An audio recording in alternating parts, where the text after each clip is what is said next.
For John, it was country first. Sounds like a movie, but it's real with John. Honor, duty, decency, freedom, liberty, democracy. And now history has brought us to a new time of testing. What will we do to maintain our democracy? Will we, as John wrote, never quit? Will we not hide from history, but make history? Will we put partisanship aside and put country first? I say we must, and we will. If there was any state that most needed to hear that message of putting the country first, it would be Arizona. The Grand Canyon state has become the epicenter of the right-wing extremism movement. There was no state party more engaged in the Trumpian efforts to overturn the 2020 election than the Arizona Republican Party.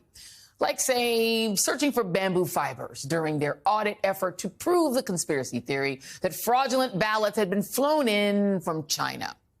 Then there was the extremely partisan audit itself, led by the Cyber Ninjas, a company that had no experience auditing elections, which, surprise, surprise, found no fraud. Of course, none of that seemed to convince the losing Republican gubernatorial candidate Kari Lake that both she and Trump had lost the election. She's still tilting at that particular windmill while preparing to announce her candidacy for the United States Senate. But Arizona's history with the extremist movement goes back well before this last presidential election. Let's not forget Maricopa County Sheriff Joe Arpaio, who was one of the OGs when it came to the birther movement against Barack Obama. It was also the home of Barry Goldwater, whose actual campaign theme in 1964 was extremism in the defense of liberty is no vice. His philosophy transformed the conservative movement and gave us Ronald Reagan. Arizona was also the last state in the country to officially recognize Martin Luther King Jr. Day, and that actually cost them the opportunity to host the Super Bowl back in 1993. It's also the state where Oklahoma City bomber Timothy McVeigh hatched his heinous plot with the help of other residents of the state. Joining me now is Ruth Ben-Ghiat, professor of history at New York University and author of Strong Men, Mussolini to the Present. Thank you both. Thank you for being here, Ruth. Let's talk about it, because Arizona is a particularly weird state. One of my wonderful producers, Tiffany, calls it the Florida of the West, because it's got a lot of the same kind of vibe, right? Because extremism is also flourishing in Florida. What is it about Arizona that seems to nurture, or what is it about, maybe, I guess we should say not just Arizona, but American society, that is nurturing this sort of tendency toward really radical extremism in the last several years? For some of the Western states, you know, a lot of these extremists are anti-government extremists, and it's very telling that Mark Finchem, who is a self-proclaimed proud Oath Keeper member, was the candidate for Secretary of State. That should give us all pause, and he's thinking of running for office again. And, you know, seeing the trajectory from John McCain to the Kari Lakes and Mark Finchems is, you know, the history of the change of the Republican Party that's become fused with anti-government extremists and all kinds of extremists. There was a 2022 study that said 1 in 5 GOP leaders at the state and local level either have sympathies or affiliations with some kind of far-right or extremist movement. And so Arizona is a center of that, and you have this kind of radical individualism that flourishes there and in some other, you know, Western states and Texas. But I was very struck that they put Mark Finchem up for the Secretary of State, and we really need to take, you know, very seriously how this fusion between the Proud Boys and all the other extremist groups is going on. And so this is part of the GOP's trajectory to become an autocratic party. And we should also mention it's a state and it is part of the country that is also armed to the teeth. So when they're making these kinds of statements, they are people who are stockpiling serious weapons, AR-15s and other assault-style weapons. Paul Gosar, an extremist even to his own kin, he said after Donald Trump said that General Mark Milley should be executed, this was his follow-up to that, his follow-on. In his newsletter, in a better society, quislings like the strange sodomy promoting General Milley would be hung.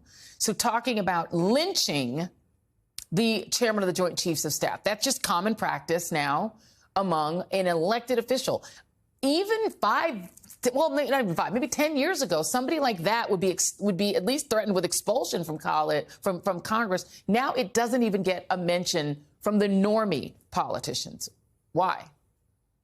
Yeah, because unfortunately for us in America, the GOP, we only have these two parties, and one of them has become an authoritarian party that is dependent on violence and on corruption for its identity. In fact, the values of the coup attempt, a third of my book is about coups. The values of the coup attempt, meaning you use violence to move history forward, you lie about things, it becomes institutionalized lying. That's the dogma of the Republican Party now. And, election denial, which is Carrie Lake's thing and so many others, it's not just a piece of propaganda where you're believing, you're stating a lie. It's actually a practice of corruption.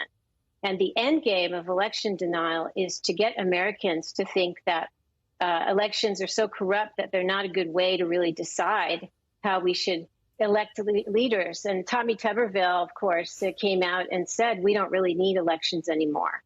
So I watch very carefully what these people say, and I take it seriously. Jacob Chansley, they call him the QAnon shaman, who sort of became very famous as a sort of ridiculous-looking, insurrectionist on January 6th. He started his game among the people who are menacing poll workers in Arizona.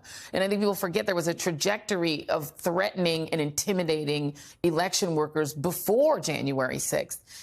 How concerned are you that the next election will be surrounded by a veil of violence and threats of violence from Republicans, essentially demanding that they be placed in office whether they win or not in 2024? I'm very worried about it. I was writing about the election workers' threats in 2021 because, when President Biden, I was really glad that he called out the role that silence can have in allowing authoritarianism to take hold. He said democracy doesn't just die through violence or guns. It's when people feel too intimidated or afraid to speak out. And we see that. It's very sad that this is some of the most powerful people in our country, lawmakers with great resources and security. They feel too afraid, or they're too conformist or too cowardly to speak out. And when people stop speaking out, that allows authoritarianism to take hold, because the goal of autocrats is to get you to self-censor. Mm-hmm. Then you're doing their job for them. And so all these, it's like an enormous effort at the level of, important, lawmakers, senators, but also election workers and all over the country. And it's quite devastating if you add all of that up.